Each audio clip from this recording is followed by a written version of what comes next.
네, 안녕하십니까. 일하는 목사, 언약의 충실 목사 황창환입니다. 어, 요즘에 일이 참 많이 바쁘네요. 음, 일이 바쁘고 되고, 어, 참 먹고 산다는 게 쉽지는 않습니다. 음, 정말 뭐, 자고, 먹고, 일하고, 자고, 먹고, 일하고, 이런 식으로 되는 것 같아요. 아마 또 이 영상을 보시는 분들도 어쩌면 또 동일하게 그렇게 바쁘게 또 열심히 살아가실 거라 생각합니다. 음,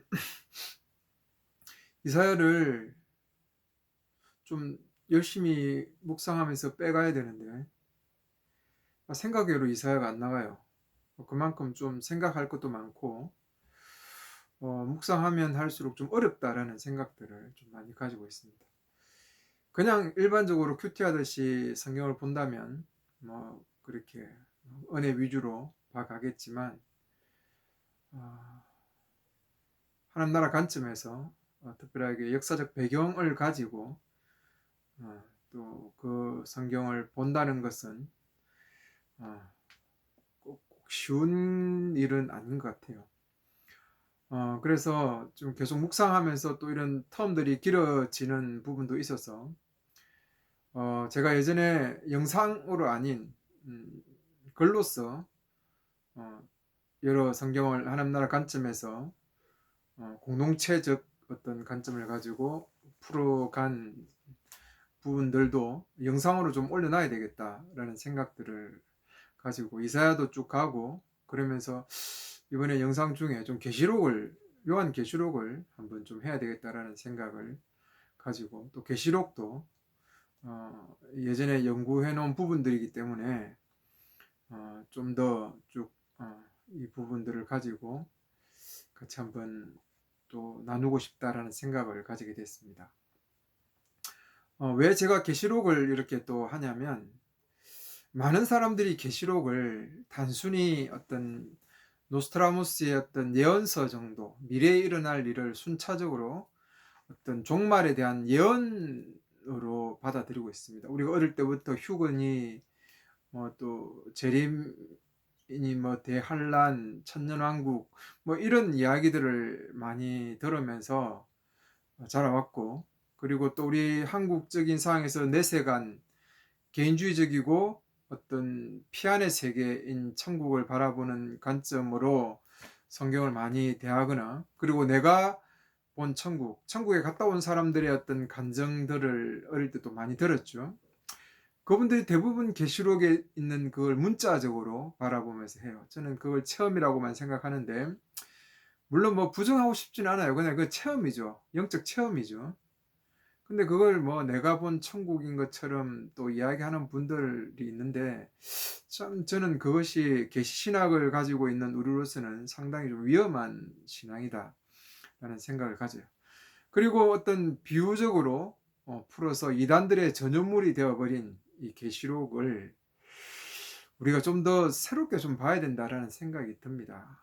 정말 그냥 한 번만 쭉 제대로 성경을 읽어보면 비유를 가지고 푸는 이단들이 얼마나 잘못된 것인지를 우리가 알 건데, 그게 혹 넘어가는 분들이 많다는 것은 그만큼 우리가 계시신학을 가지고 있는 우리로서 하나님의 말씀을 제대로 좀 보고 묵상하고 또 어떤 하나님 나라 관점에서 계시신학적인 어떤 그 흐름을 따라서 우리가 성경을 보지 못했다라는 생각들을 좀 가지게 돼서 계시록을 가지고 또 한번 좀 묵상하고 나누어 보려고 그렇게 합니다.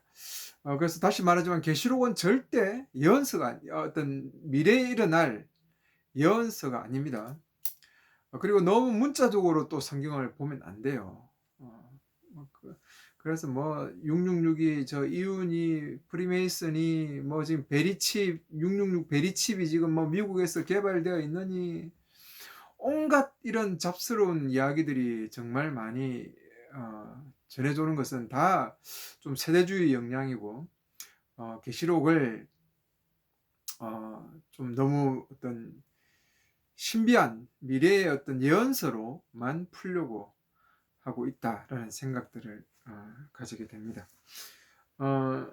우리가 계시록을 좀 생각할 때 사도 요한이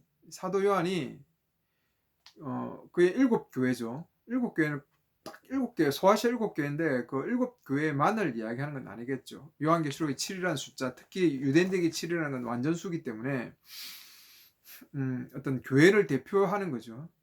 그 시대의 교회에게 던지는 메시지죠. 편지죠, 편지. 요한계시록은 교회론 관점에서 하나님 나라의 어떤 하나님 나라의 관점을 가지고 교회론 쪽으로 풀어야 계시록을 좀 더 제대로 풀 수 있습니다. 일곱 교회에게 준 해람용 편지죠, 편지. 서신입니다. 근데 그걸 어떤 형식으로 썼냐면 편지 형식으로 쓴 게 아니라 묵시적인 형태를 가지고 썼죠. 왜 묵시적인 형태를 가지고 썼느냐 하면 이런 겁니다. 그 당시 로마가 이스라엘을 정복하고 다스리고 있었죠. 그런데 로마가 나쁘니까 끝까지 인내하면서 싸워라. 정말 순교하기까지 싸우라라고 대놓고 이야기하면은, 여러분 지금 사도 요한이 지금 밤모섬에 잡혀서 이런 어떤 거를 자연스럽게 갈 수 있겠습니까? 다 검열이 되겠죠. 옛날 우리나라에도 빼앗긴 들에도 보면 오는가. 그러면 그 시가 문자적으로 진짜 빼앗긴 들에도 보면 오는가라는 생각보다는 어떤 우리의 어떤 현실이죠. 식민지의 현실. 그리고 봄이라는 거는 해방을 이야기하지 않습니까? 그렇듯이 그런 어떤 상징적인 유대인들만이 알 수 있는 그 상징적인 부분을 가지고 썼다는 거죠. 이런 우리 어떤 늙은 호랑이 그림을 그리고 그가 철장에 갇혀 있다. 그리고 담뱃대를 물고 있다 하면 누가 생각납니까? 예전에 그 군사 정권을 상징하겠죠. 그 사람을 상징하겠죠. 그렇듯이 우리만 알 수 있는 어떤 그 이미지를 가지고 글을 쓰면 표면적으로는 저항시지만 실제로는 저항시지만 표면적으로는 사랑을 이야기하는 것처럼 그렇게 보일 수도 있는 거죠. 그게 계시록이 그렇다는 것입니다.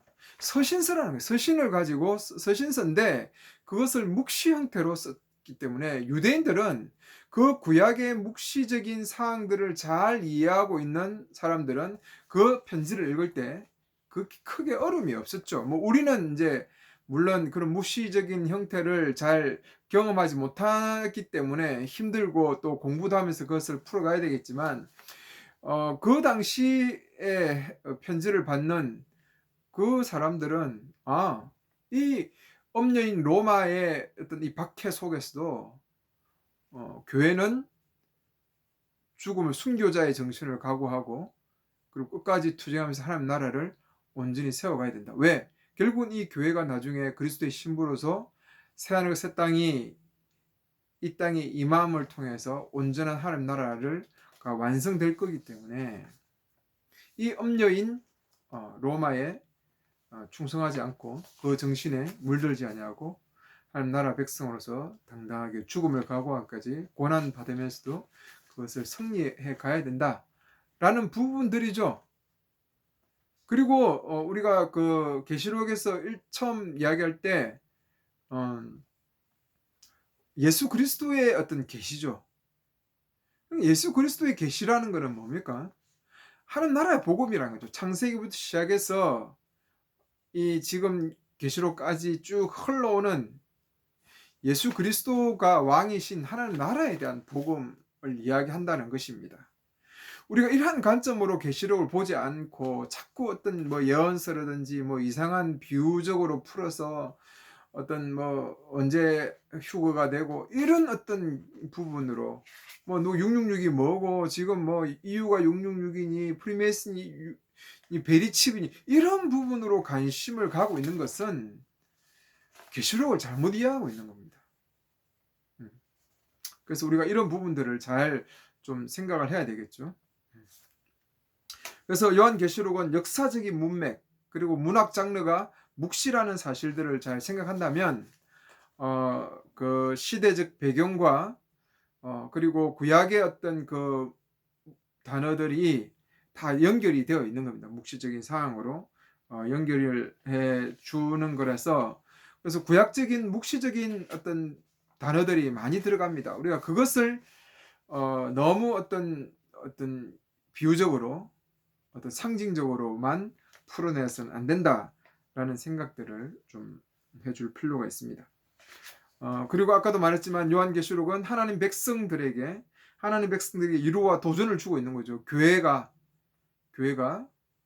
하나님 백성, 하나님 나라로서 로마의 정신에 대항해서 죽기까지 순교하기까지 순교를 각오하고 하나님 나라 백성으로 당당히 걸어가는 것에 대한 어떤 위로를 주면서 또 하나님께서 이 세상을 심판해 가시는 어떤 그런 부분들을 바라보면서 격려도 되고 도전도 되는 것이죠. 그리고 소아시아 7교회에게 주어졌기 때문에 그 교회가 가지고 있는 어떤 문제점, 그것은 그 당시 교회가 하나님 나라로서의 어떤 그 정신들을 온전하게 세워가지 못하고 잃어버리는 거죠. 왜? 그러한 어떤 상황 속에 이단도 있었고 그리고 어떤 핍박도 있고 박해도 있는 상황이기 때문에 그렇습니다. 그래서 계시록하고 히브리스의 어떤 배경하고 좀 많이 닮아 있고, 그런 배경들을 좀 생각하면서 같이 읽어간다면 계시록을 이해하는데 좀 더 쉬울 거다라는 생각들을 해봅니다.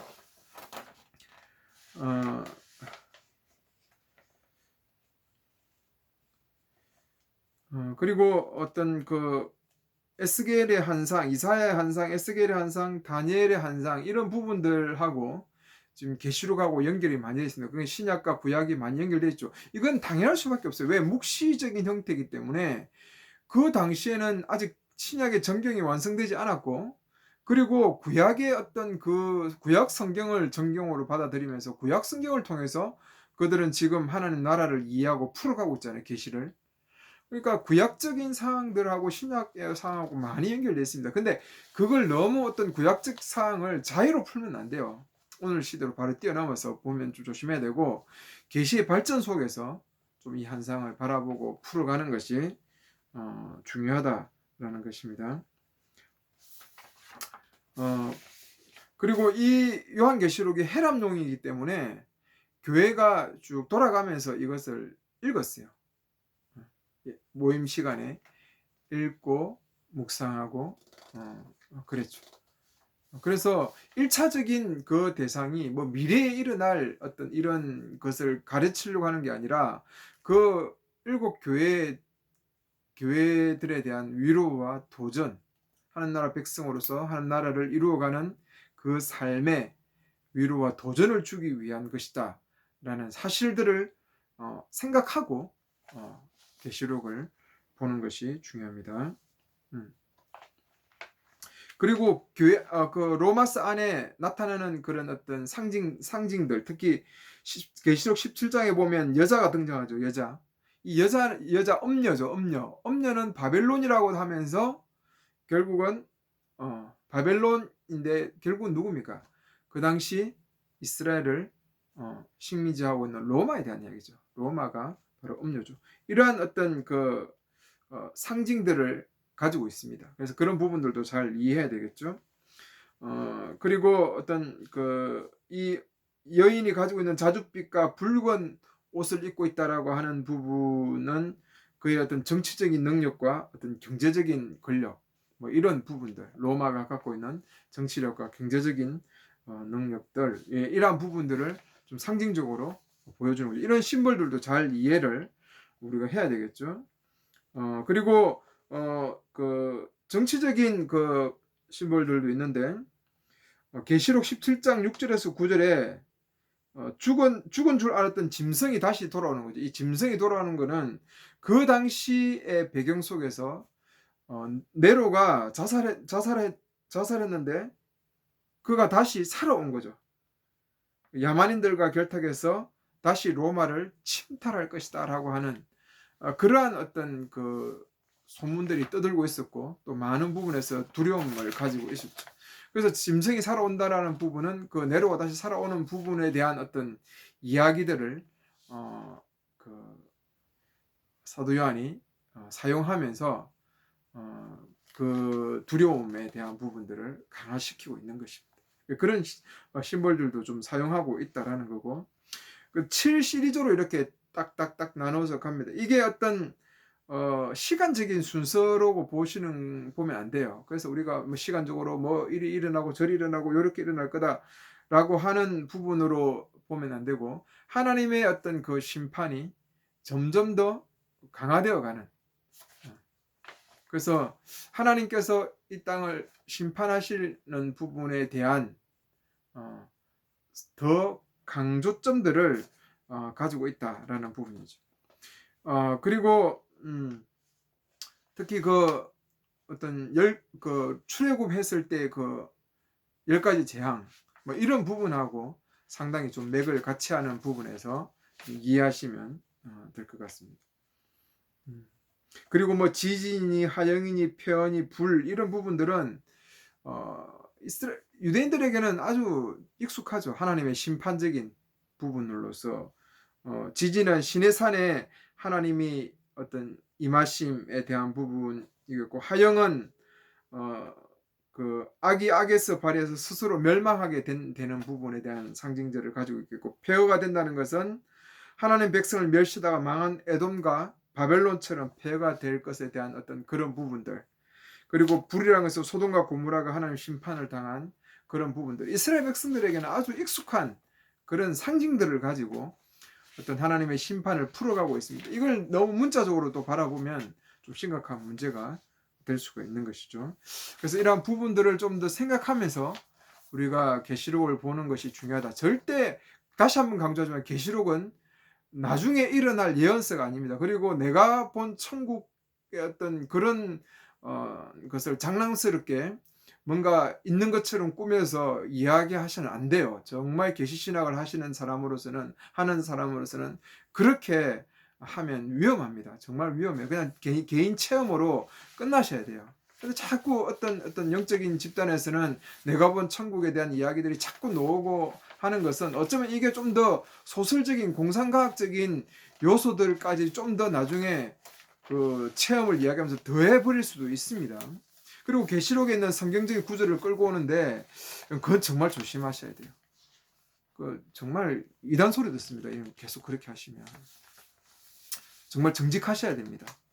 하나님 말씀을 가지고 우리가 생활해 가는데 어떤 자기 체험을 정직하게 생각하면서 가야지, 뭔가 어떤 영주의적인 개념과 뭔가 그럴싸한 어떤 그런 체험으로 꾸며가려고 해서는 참 위험하다.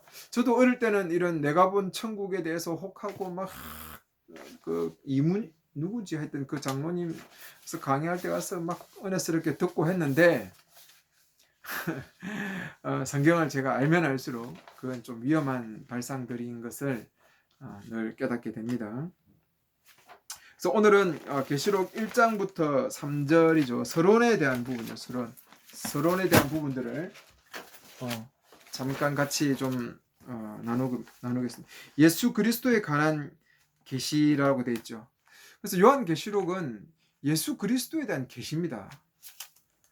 하나님의 복음에 대한 계시예요. 창세기부터 요한계시록까지 어떤 큰 흐름을 예수님에 대한 어떤 부분 아닙니까? 하나님께서 예수님이 왕으로 오셔서 하나님 나라가 완성되어 가는 그런 어떤 복음에 대한 것이고, 계시록도 동일한 겁니다. 이런 부분들을 우리가 좀 이해하고 성경을 봐야지, 무조건 그냥 예언서로 본다는 것은 옳지 않죠. 그리고 계시란 것은 뭔가 신비한 게 아닙니다. 이미 계시는 드러났죠. 비밀로 붙였다 드러났는데 그 계시가 뭡니까? 예수 그리스도죠. 예수 그리스도. 예수 그리스도를 통해서 하나님 나라가 완성되어지고 모든 어떤 사람들이 교회를 통해서, 그리스도의 몸인 교회를 통해서 하나님 앞에 나오는 이런 부분들이 이미 드러난 데 계시죠. 하나님이 반드시 속히 이루어질 일을 그에게 보이셨다라고 하는 거죠. 예. 그래서 곧 일어날 일이다라고 하니까 이 뭐 예언서 아니야? 라고 이렇게 생각할 분도 있을 거예요. 곧 일어날 속히 이루어질 일을 그 종들에게 하, 그리스도에 관한 계시는 하나님 반드시 속히 이루어질 이게 뭡니까? 예수 그리스도의 십자가의 죽으심 과거적인 사건이죠. 이제 이 교회 그 1세기에 있는 이 그 성도 교회 성도들에게는 과거적인 메시지죠. 그리고 지금도 교회는 계속 하나님 나라 안에서 온전하게 지금은 세상 속에서 그러니까 진행해 가고 있고 이제 미래적인 부분죠. 최종적으로 하나님 나라는 승리할 것이다라고 하는 부분에 대한 그 부분에 대한 거죠. 그래서 하나님 반드시 속히 이루어질 일이라 그걸 종들에게 보이셨다라고 하는 것이죠. 그러니까 여러분 바울이나 서신서를 썼던 사람들은 다 예수 그리스도의 복음 안에 있습니다. 복음 안에서 성경을 이해하고 본 사람들이에요. 그게 너무 중요해요. 자꾸 속히 될 일을 하니까 막 이게 완전 예언서적인 노스트라무스 예언과 같은 부분으로 이해해서는 안 된다는 겁니다. 그리고 그분에게 주셨고 그분이 그것을 그분의 천사로 말미암아 그 종인 주원에게 요한에게 이제 하나님께서 풀어 주신 것이죠. 요한에게 주신 것이다. 그래서 요한이 그 하나님 말씀들을 해석해 가는 것이죠. 그래서 지금 교회가 현상적으로는 로마에 지금 지배를 받아서 하는 백성들이 이렇게 박해를 당하고 힘들고 어려운 지경에 가고 있지만 그러나 어떤 그 계시록적인 측면에서 하나님 나라 관점에서 바라보면 하나님 나라는 계속 전진하고 최종적으로는 승리할 것이다. 그러니까 정말 이 로마의 이 핍박과 압제 그리고 유대인들의 이 또 역공 이러한 부분에서 흔들리지 말고 인내하면서 순교를 각오하고 하나님 나라 백성으로서 당당하게 걸어가라라고 하는 것이죠. 네. 그래서 이런 계시록을 하나님 예수 그리스도의 복음의 계시를 드러낸 거죠. 그 히브리스도 똑같은 거 아닙니까? 예수 그리스도의 계시를 드러낸다라고 하는 예수 그리스도의 계시라는 부분은 그런 의미입니다. 결국은 세상이 이기는 것처럼 보이고 세상이 강한 것처럼 보이지만 하나님 나라는 교회를 통해서 지금도 전진해 가고 있고 결국은 승리할 것이다. 그 부분들을 이 계시록을 통해서 온전하게 보여주는 것이죠. 그래서 순교자로서 정인으로서 세상 속으로 들어가서 그 속에서 하나님 나라를 이루면서 힘있게 걸어가라고 하는 그 메시지입니다. 그래서 오늘날 교회가 좀 이러한 부분들을 좀 잘 이해했으면 좋겠어요. 교회가 너무 세상이 되어버렸어요. 세상보다 오히려 더 좀 못한 것처럼 세상의 정신을 교회가 너무 많이 가지고 있어요. 순교자적인 삶 그리고 거룩을 이 땅에 이루어내야 되고 하나님 나라의 무게를 짊어지고 하는 교회로서의 그 어떤 좀 힘듦이란 것보다 뭐랄까 그 좀 무게감, 책임감 이러한 부분들을 교회가 너무 가지고 있지 않아요. 무슨 대형 교회 만들어가 뭐 하려고 큰 교회 세워가지고 지 목사 자랑하려고 그래. 뭐 대형 교회에서 다 천국 죽어서 천국 보내는 게 그게 어떤 신앙인 것처럼 이야기하지만 결국은 그 뒤에는 뭐 대형 교회 세우고 내가 목회 잘했니 뭐 이런 인간적인 그런 부분 드러내려고 하는 거 아니겠어요? 교회가 하나님 나라로서의 어떤 그 무게감들 정체성을 보여주는 부분에 대한 무게감을 자꾸 갖고 생각한다면 교회는 이렇게 대형화를 추구하거나 어떤 조직화를 만들지 않아요. 그래서 제가 자꾸 이런 평신도 교회를 통해서 정말 성도들이 몇 명이 모여서 진짜 교회를 이루어 간다면 좋겠다. 그러면 그 속에서 정말로 힘들고 어려운 거거든요. 그 하나님 나라의 백성으로서의 무게라는 것이. 쉽지는 않아요. 왜? 세상 정신과는 다르게 살아야 돼요. 세상은 자기가 주인되고 내 자신의 야망, 욕망을 이루고 내가 대단한 사람이고 내가 인정받는 사람이 돼야 되는데, 교회는 하나님 나라는 그렇지, 가치가 그렇지 않거든요. 높고자 하는 자는 낮은 자가 돼야 되고 섬기는 자가 돼야 되고 다른 사람을 먼저 생각하고 희생하는 사람이 돼야 되거든요. 그런 정신과 그런 가치관들이 교회 속에서 배워져야 되고 교회 속에서 다듬어져야 되는데, 요즘 교회가 그걸 만들어내요. 그런 사람들을. 제가 볼 때는 그거 못 만들어내요, 교회는. 오히려 더 자기가 신앙이 대단하다니, 뭐 신비한 신앙의 능력을 가진 사람인 것처럼 뭐 꾸미고 대단한 사람 것처럼 드러내고, 내 신앙이 뭔가 뛰어나다라는 것들을 드러내려고 하지, 성령의 은사를 받아서 다른 사람을 섬기고 이런 부분이 아닌 것 같아요. 뭔가 교회 정신이 아니에요. 그래서 평신도 어떤 교회를 통해서 교회를 이루어 가려고 하면요, 여러분 날마다 십자가에 자신을 죽여야 돼요. 쉽지 않거든요, 그거. 바울이 날마다 자신을 죽인다는 것. 난 날마다 십자가 앞에 자신을 죽이면서 걸어가야 될 길이, 순교자에게 십자가의 길이 바로 이 평신도 교회거든요. 기존 교회에서 생활이 쉬워요. 그거 뭐 서로 감정적으로 부딪힐 게 뭐 있어요. 6-7명이 모이는 그 교회면 뭐 그 숟가락도 알아야 되고 집에 숟가락까지도 알게 되는데, 우리는 부부싸움해서 교회 모임도 못하고 일요일 날 토요일 날 부부싸움 해가지고 일요일 날 모임도 못했던 적이 몇 번이 있는데, 쪽팔리죠. 목사가 그렇게 해서 뭐 많이 싸우고 부부싸움도 많이 하고.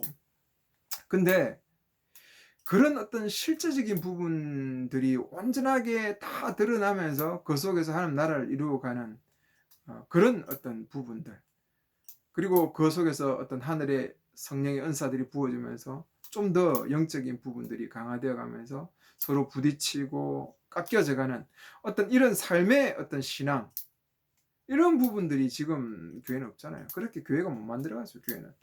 그 뭐 주일날 예배 드리다가 다 흩어지는데 그 속에 무슨 감정이 섞이고 어떤 그 속에 무슨 이런 어떤 그 서로 깎여가면서 그리스도의 장성한 분량까지 자라갑니까? 지금 뭐 기존 교회에서 신앙생활 쉽죠? 그냥 앉아 있다가 졸다가 예배 시간 졸다가, 아니면 좀 더 은혜스럽게 한다면 좀 뭐 각종 모임에 좀 많이 참석하고 집에서 성경도 몇 장 읽고 뭐 기도하고 뭐 이렇게 살아가는 거죠. 그게 신앙생활이라고 생각하고, 그럼 죽어서 천국 갈 거라 생각하고. 좀 답답합니다, 그죠? 성경을 보면 좀 답답하다는 생각이 들죠.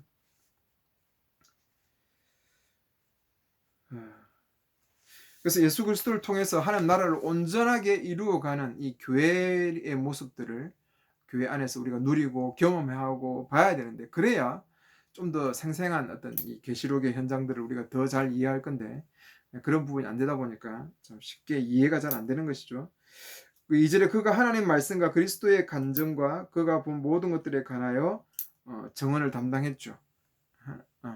그러니까 그 묵시적인 부분들에 대한 것들을 구약과 신약의 어떤 여러 가지 부분들을 이용해서 어떤 멋진 작품을 만들어내는 거죠. 멋진 작품을 만들어낸 거죠. 그것을 읽는 이와 이 대언의 말씀을 듣고, 읽는 사람이 누굽니까? 그 모임할 때 이제 성경을 편지를 읽는 사람이 있죠. 읽어주는 사람이 있습니다. 그 유대인들의 어떤 그 모임 속에는 성경을 읽어주면 거기에 대해서 또 풀어주는 사람도 있고 또 같이 나누고 그렇게 하는 거죠. 그래서 그 말씀을 읽는 이와 이 대언의 말씀을 듣고 그 안에 쓰인 이들을 지키는 자들은 축복받았으니 이는 그 때가 손앞에 있기 때문이다. 그래서 정말 어떤 그것을 하나 예수 그리스도의 계시의 신학을 온전히 이해하고 하나님 나라의 어떤 그 흐름들을 잘 이해하고 간다는 것은 정말 축복이죠. 정말 축복입니다. 그렇게 말씀을 바르게 풀어서 보면서 간다는 것은 정말 좋은 것이죠. 그래서 정말 그리스도의 복음을 제대로 깨달아야 그 로마의 어떤 압제와 핍박 속에서도 당당하게 하나님 백성으로서 걸어갈 수 있는 거죠. 그렇지 않는 많은 사람들은 그 시대에 그 다시 유대교로 돌아간 사람들 정말 많습니다. 히브리서에 보면 정말 많죠. 다시 유대교로 돌아가거나 어떤 그 핍박과 고난을 너무 오래되니까 핍박과 고난이 견디기 힘들어서 떠난 사람이 많죠. 그 재산도 뺏겨야 되고 다 몰수당하고 이렇게 하니까 뭐 가난하게 살아야 되잖아요. 그 당시에는. 그래서 많은 사람들이 어떤 이 예수 그리스도의 복음 안에서 떠났던 사람들이 정말 많습니다. 그래서 이 말씀을 듣고 이 계시를 제대로 알아야 위에 하늘에서 땅을 보는 이 관점들을 제대로 좀 이해해야 이 하나님 나라 복음 안에서 온전히 걸어갈 수 있기 때문에 그렇다라는 사실들을 좀 묵상했으면 좋겠습니다. 오늘은 1절부터 3절의 어떤 이 서론 부분과 이사야의 어떤 예레미야는 계시록의 어떤 이런 이상적인 부분을 그렇게 나누었습니다. 계시록을 계속해서 좀 풀어가면서 또 좀 더 하나님 나라 관점에서 교회론적인 공동체적인 관점을 가지고 계시록을 풀고 또 나누어 보고 싶습니다. 제발 좀 계시록을 어떤 예언서로 좀 보지 마시고 이상한 베리칩이나 뭐 어떤 이런 내가 본 천국이나 이런 어떤 부분에 대해서 여러분 혹하지 마세요. 그들이 갖고 있는 계시관은 제가 볼 때는 옳지 않습니다. 그리고 성경을 너무 모르죠. 문자적으로 그냥 이해해서 그것을 자기가 경험한 부분하고 이렇게 짬뽕을 시켜버리는 것들을 정말 많이 봅니다. 조심해야 될 신앙이죠. 그런 신앙들은. 그래서 계시록을 같이 나누면서 좀 이 시대에 너무 좀 잘못된 어떤 그런 영적 흐름들을 좀 한번 진단하고 생각하면서 정말 교회가 순교자요 하나님 나라의 예수 그리스도의 그 계시를 지켜가는 또 이루어가는 정인으로서의 그 삶들을 온전히 이루어 갔으면 좋겠습니다. 감사합니다.